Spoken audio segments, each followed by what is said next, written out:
Hello everybody, Blugoblin here. Thank you for joining me for my comic book review for this week in February 2013. I want to thank you all for joining me. First of all, I want to apologize to everybody from at Dark Avenger Inc. Plus. I wanted so much to be a part of that live show you all did, but I was out of town yesterday. And by the time I got home, I was so exhausted, I didn't hardly want to do anything. So I apologize. I wanted to be a part of that so bad. Maybe next time y'all do a live show, maybe I can be a part of it, if y'all would let me. And unfortunately, a certain someone has returned. I thought I got rid of him, but he's returned to review a book, and I think y'all know where I'm going with this, but I'm not going to say any more about that. So let's get started with the review, shall we? We're going to start with Independent, go through DC, and end with Marvel. Start with Independent. We're going to start with IDW's Teenage Mutant Ninja Turtles Color Classics number 9. The number is so small you can't hardly see it. Sorry, the lighting's kind of dim, but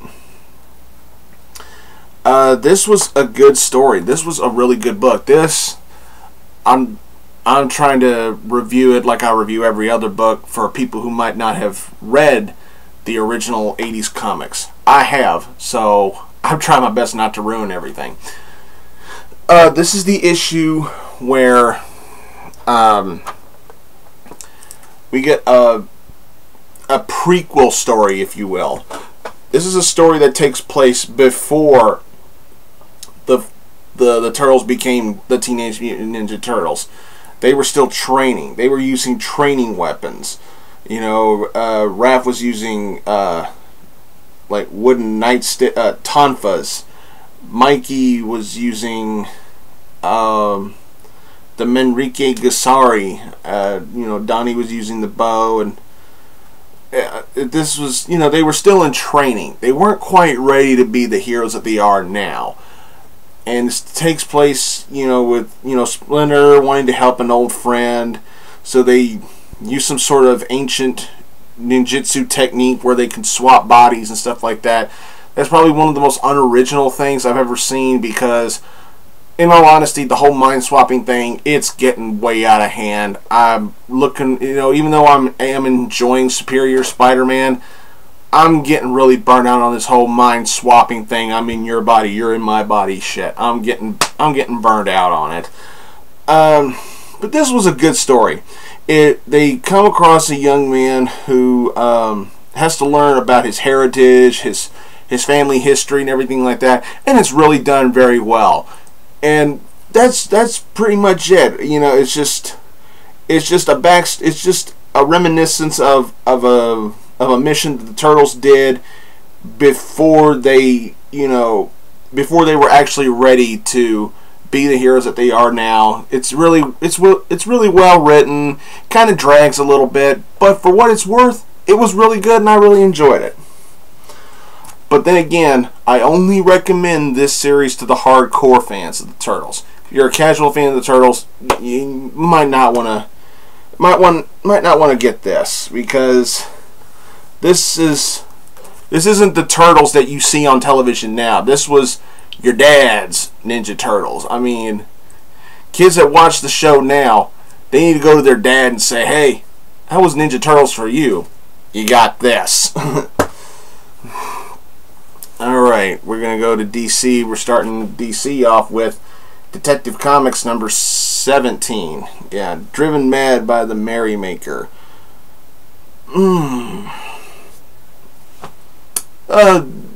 This was actually pretty good. I give credit here. The Merrymaker, whatever. He was an interesting character. Some good backstory telling as to how he came to be. You know, still dealing with the creepos who are, you know, following the Joker or devoting their life of crime in honor of the Joker and stuff like that. But the Merrymaker, he just... Don't get me wrong. The storytelling, the writing was good. The action was good. There were some very creepy moments in here, especially with with what looked like Batman fighting a steroid-induced little girl who is actually a grown man in a dress, hopped up on steroids. Forget it. It's too creepy to even talk about. And then we get the confrontation with the Merrymaker. We get to learn more about him, and then we find out who he is. As far as, villain-wise, he's okay. I mean, for right now, he's just okay. He hasn't really impressed me enough to put him on that pedestal with other villains like the Penguin, like Riddler, like Two-Face and stuff like that. Nah, he's nowhere near that caliber as far as I'm concerned. And we get more of a look at the Emperor Penguin, the henchman that worked for Oswald Cobblepot. Now he's calling himself Emperor Penguin. I'm still not buying that bullshit. I am not. And the sooner DC drops this whole Emperor Penguin crap, the better, because I'm not buying it at all, period. The second story deals with the identity of the Merrymaker. I'm not going to ruin who he is, even though he's not really anybody that special. But it deals with, his psycho evaluation. His evaluation to be in Arkham Asylum. Should he be in prison or should he be in a nut house and everything? It doesn't end well for him. But the last page, it wasn't a cliffhanger. This was a nice one and done issue. But the last page, I was like, oh, damn. Really? Of all the things. Shit. This was good. I mean, was it perfect? No. Was it great? No. It was pretty good. I liked it. I don't think this was worth $3.99. This should have been a $2.99 book. It was nice. John Layman does a great job with the writing. Jason Fabok's artwork is gorgeous. It was good, but it's just you're dealing with a villain. You're dealing with a villain that I sort of care about and a villain that I care nothing about. There you go. All right. Go ahead. Just when you thought it was safe to review a comic book.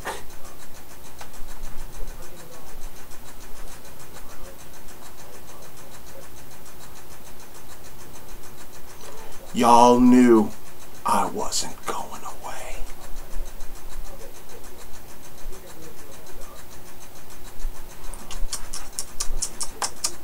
Blue, I'm disappointed in you. We had a good thing going. Why'd you try and get rid of me? You're making me think I'm being rude or something. As far as your little plan with your top men and all that bullshit, let me tell you something. You try and pull a stunt like that on me again, and it's gonna be hell. I honestly thought we had a good thing going. Why fuck it up? Is it because you know that no matter how hard you try, you just can't get rid of me? You can't. I represent Earth 2. Let me review Earth 2. God damn.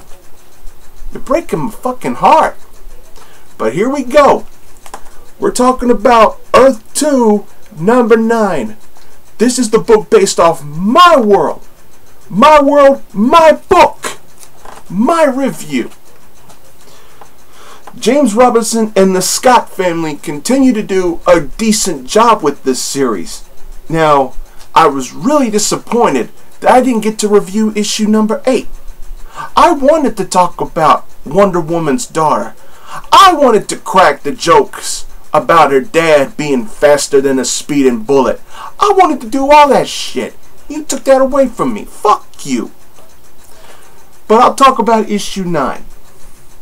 Gone in a Flash. Take a wild guess who the star of this issue is. It's Hawk Girl. No, it's the Flash. Jay Garrick, my old buddy.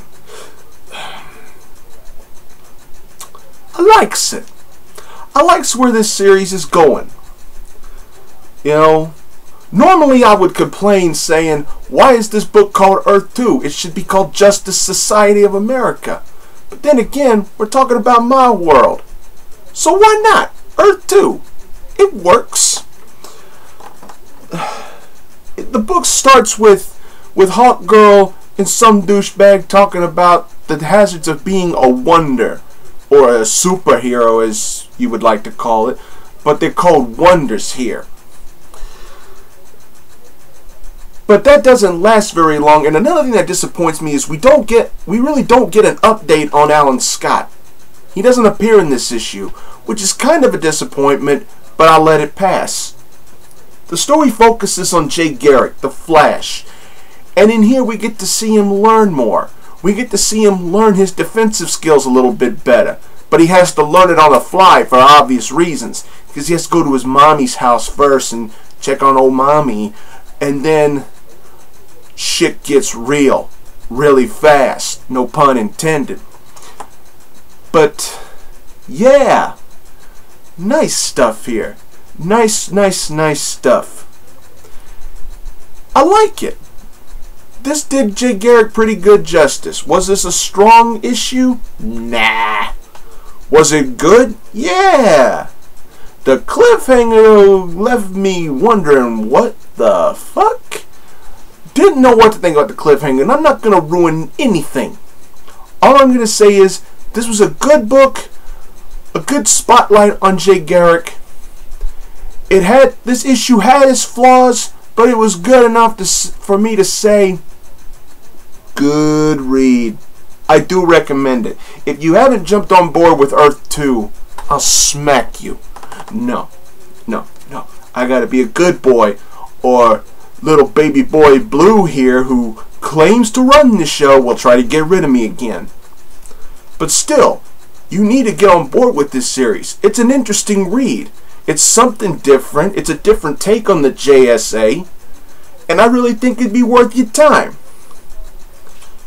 So there you go. There's my review of Earth 2 number 9. You can have your goddamn show back now, bitch.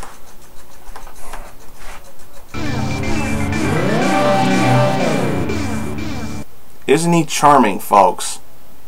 I thought I got rid of him, but he's like Michael Cole.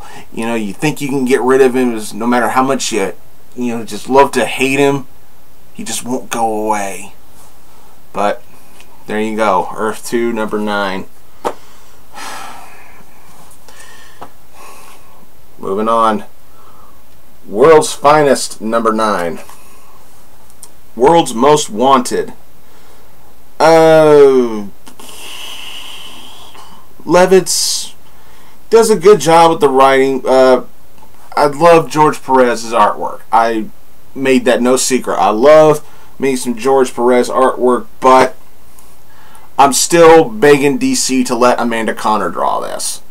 I mean, if anybody is suited to draw Power Girl, it's Amanda Conner. And I really think she could help make this series really soar.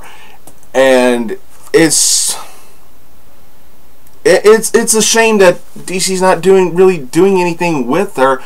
And who's more synonymous with Power Girl than Amanda Conner? Even though I do love George Perez's art, but this was a bit of an average read for me.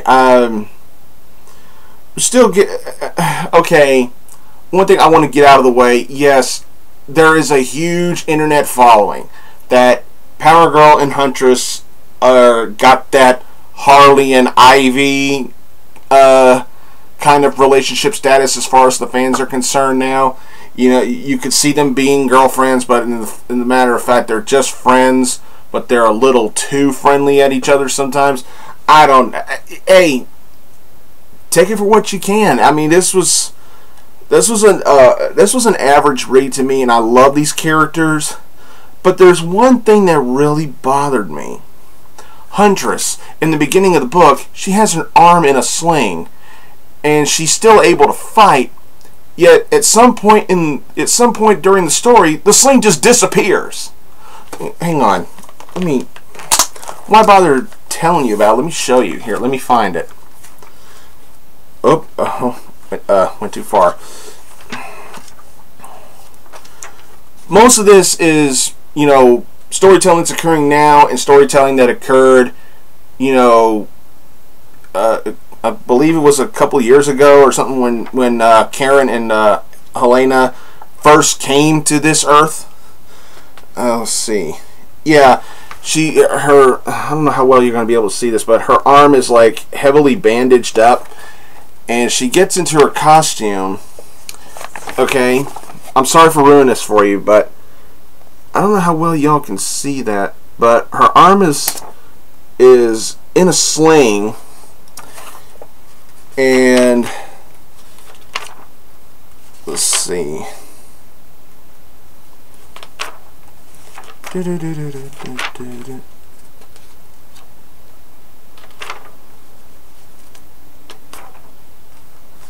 Yeah, and then we cut to, more flashbacks, and then we cut to a pretty good spread. Pretty good picture of Helena holding a couple of guns while her arm is still bandaged up and in a sling. And here's the very next page. Very next page. Boom. Sling's gone. Disappeared. Nowhere. Her arm just instantly healed. And I double checked this, and no, this is not another flashback. I mean, one page, arm in a sling, whoosh, then it's gone. I didn't see her throw it off. I didn't see it get shot off. I didn't see her tear it off or nothing. It's just gone. And then Power Girl comes in. Finds out that the humans now have weapons that can hurt her a little bit, and that's pretty much where it ends. And it ends on a questioned cliffhanger, or whatever happened to a certain somebody. I'm not going to ruin that, but it was pretty much an average read with a really big plot hole in it. I mean, what the hell happened to Helena's arm? I wish, if I ever broke my arm, I would like for it to heal that fast. But it is what it is, and I probably talked about this issue way too much, so I'm just going to end it with an average read at best. Alright, we're going to move on to Marvel. Ooh. Now here's where it gets tough. With the exception of one of these books, I got 6 books from Marvel. With the exception of one of them, it was really tough to narrow it down to a pick of the week. It was really tough because, God, some of these books were just damn good, damn good. I don't know if I could do. It's like I went through these books. I read each one of them twice, and I honestly could not decide which book to make my pick of the week. But I did. I did make my pick of the week, and trust me. Remember, my pick of the week is the book I enjoyed reading the most out of all the books. Now, whether you agree with it or not, I'm sorry. If I pick something that you hate, or if I loved a certain book but didn't love it enough because it was your pick of the week and not mine, I truly apologize. But I go by what I like. Okay? But wow, this was so tough to make. But I gotta go with what I picked.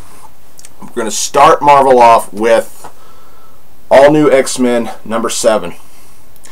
Bendis is still killing it on here, and what I love that cover. I just love that cover. It's so simple, yet so awesome. I love Mystique, and it's good to see her again.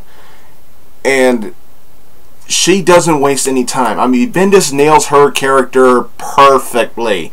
You know, this is the original Scott Summers. You know, back from the he's from the past. He's in this future. He comes across Mystique. He's meeting Mystique for the first time after a very humorous misunderstanding in the bank and everything. And right away, we can see Mystique's character being done very well. She's talking to Scott, trying to manipulate him, trying to be buddy, Miss Friendly over here, when you really know what her intentions are. And she even says it in the book after she's done talking to Scott. You know, she's like, screw them. You know, I'm like, yes! Yes, this is Mystique. Thank you, Bendis. Thank you. I don't always give you credit, but Jesus, you did it. You've really done it. And Marquez's artwork is just fantastic. And not to mention seeing Kitty Pryde train the original X-Men, and she actually does a good job, especially with Iceman, 60s Iceman, not her current, not the current Iceman, who is also her boyfriend. It's just good stuff. This was a great read, good stuff. I love me some Mystique, and I love to see her character done the right way. And I know we haven't seen the last of Mystique. I want to see more of her in this series. I want to see her play a pivotal role, even probably be one of the main villains of this series. And, oh man, the stuff that Bendis can do with this series, and he keeps going with it, and he just keeps hitting it, and he keeps hitting it. I don't want to see him slip up at any time. Awesome stuff. And I want to throw a question out to everybody who's watching this. Should Bendis decide to leave this series, who would you pick to write it once he leaves? I'm going to leave that up to you. I already have a couple of choices in mind, but I'm going to leave the question up for you to answer. And I'm hoping I get some good feedback on this. But All New X-Men number 7, fantastic read. And now I think this is the one that everybody's been waiting on me to talk about. Fearless Defenders number 1. I had been waiting for this. Cullen Bunn. Oh God, his writing is great. There was another book that came out. It was between my pick and this. This almost made it to my pick of the week. Almost. It didn't quite make it. Oh man, this was good. Love the artwork. Love the writing. And I'm going to go ahead and get this out of the way. Yes, I saw it. Here you go.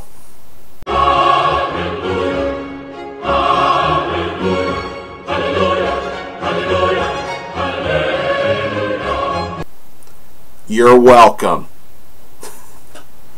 You are welcome. Just wow. Val is like, I love how this team possibly, you know, came together. You know, these undead Vikings and everything, and you got the hand ninja. It's just, ooh, it's just phenomenal stuff. Just phenomenal stuff. I'm not gonna ruin anything.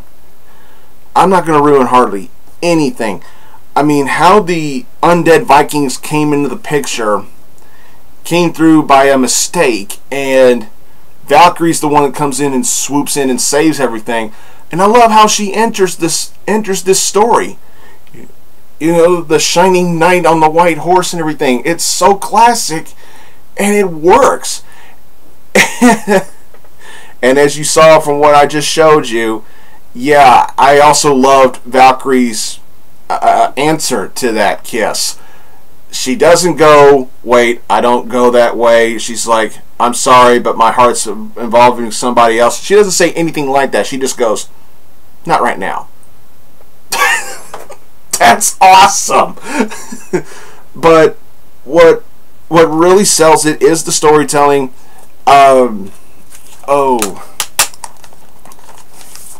But just phenomenal stuff.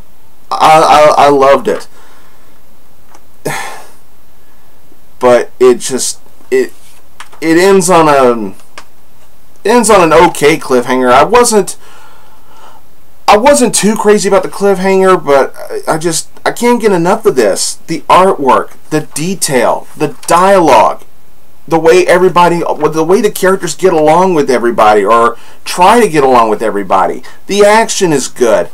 It's just so good to see all these people together. I'm trying to find it's right here in the front. Will Sliney. I was sitting here looking for the page where it shows who worked on this book, because I wanted to give full credit to Cullen Bunn and Will Sliney for their work on here, and it was at the front of the book. Now I feel kind of awkward, but just a great introduction to a possible great series. And I had it set up to where I was going to get the first 3 issues just to give the series a try, but after this, I'm ready. It's going on my pull list, no doubt about it. Alright, next up, Hit Girl, number 5. Teehee. Marvel, why am I such a completist? I like this, but not as much as I wanted to. This was not the way this book was packaged was completely unnecessary. They should have just ended the series like a regular issue. Marvel decided to take the Hit Girl conclusion and make it the first half of the book, and the second half is a look at a series that I don't care anything for, and then slap a $5 price tag on it. This book fails for that. But it wasn't completely horrible. It was a pretty well-rounded conclusion to the series. However, it was way too violent. Way too violent. Even for Mark Millar and for this particular character of Hit Girl, I mean, it went really overboard with the violence. And it's like, if you thought Kick-Ass 1 and Kick-Ass 2 were bad on the violence, this was right up there with it. I mean, you see, at the beginning of the book, it was starting out okay, but then, you know, Hit Girl, we find out that she could be crazy. It's in here, in this issue, that we see that Hit Girl is seeing her daddy talking to her about being a killer and how good it is, and I'll be damned, Hit Girl actually gets off on killing people. That makes her dangerous. It doesn't make her a hero. It makes her a cold-blooded vigilante killer. And she enjoys killing, yet she says she promises she won't do it anymore. Bullshit. Bullshit. But to me, it hurts the character development when you reveal that they're not afraid to cross the line if they're protecting somebody or standing up for justice or whatever, all that crap. But it really hurts the character when you find out that they kill because they simply love to kill people. And the way that she kills people in this book, it just blows my mind on how lazy it's written. You mean to tell me a little bitty girl, I don't give a damn how good her training was, I don't care, a little girl is able to wipe out an entire mob family all by herself? Whatever. This was way overdone on the violence.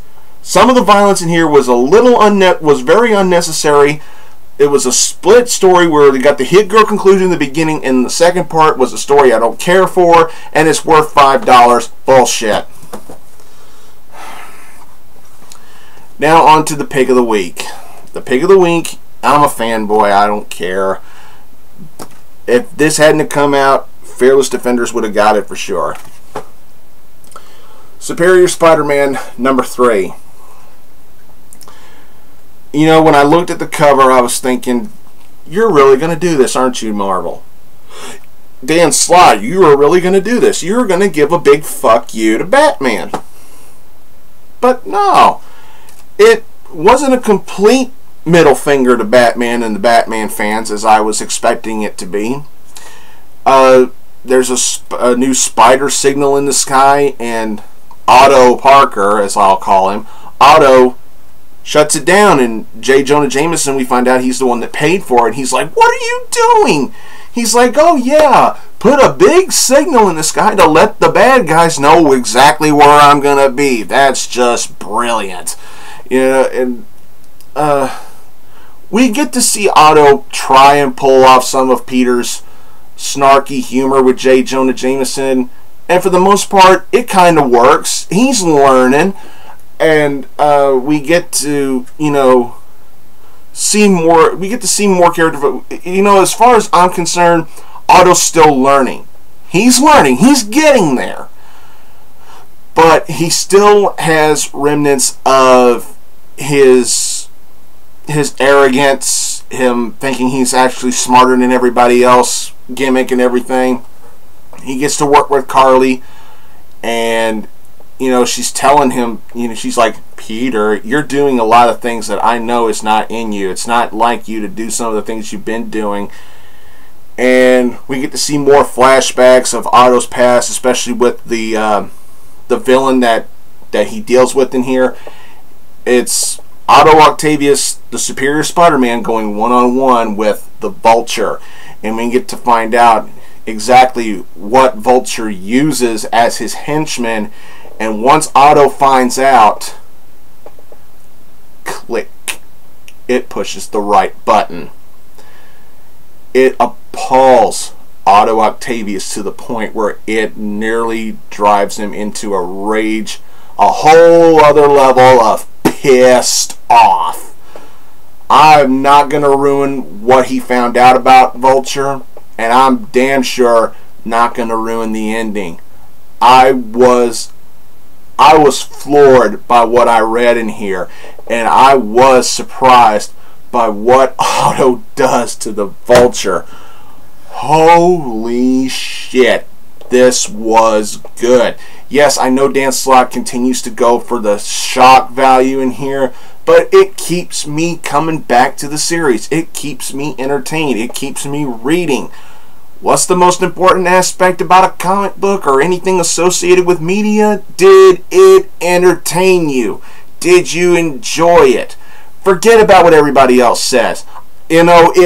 If there's an overwhelming popularity of people who bought this book and they say they fucking hated this book, then let them hate it. It's not going to bother me at all. I'm not going to sit here and criticize the hell out of this book just because like hundreds of people on the internet said this book was a piece of shit. I'm going to come on here and give my honest opinion. I enjoyed this book. I really enjoyed reading this book. I read it twice, just like I did all the other books from Marvel, because I had a hard time figuring out which book was going to be my pick of the week. It was that good of a week for Marvel. This was a great book. I enjoyed reading it. And hell, after I turn this camera off, I'm probably going to read it again, because probably now I want to.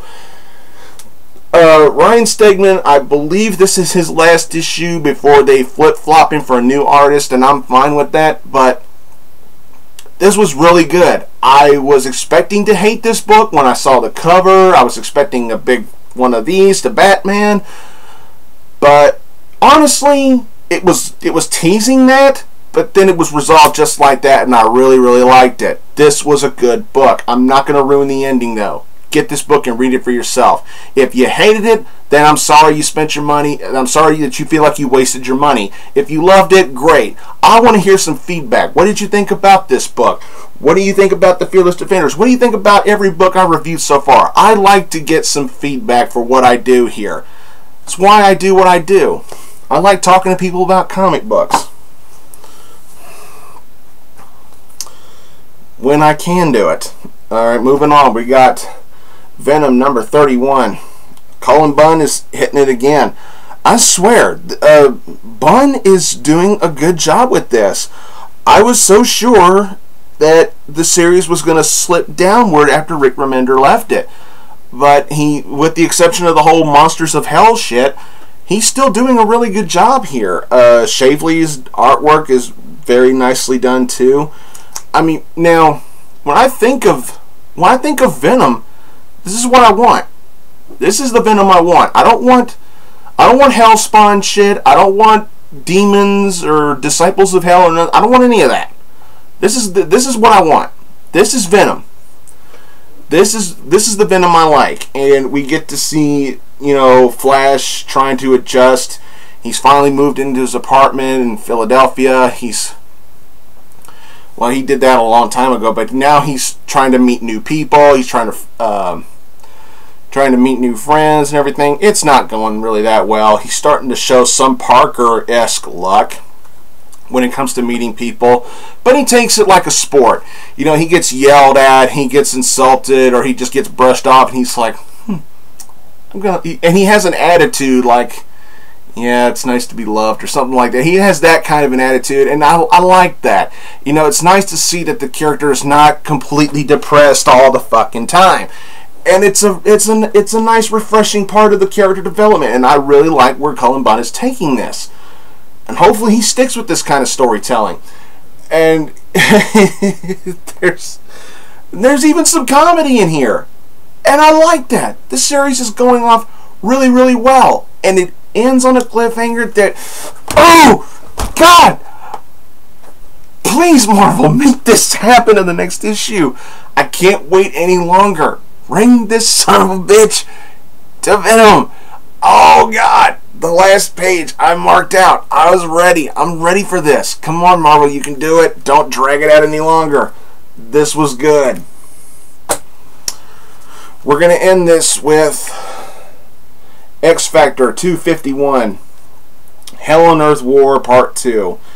Okay, y'all have heard me bitch and complain about the hell demons and shit, but Peter David is one of the few writers who can make it work.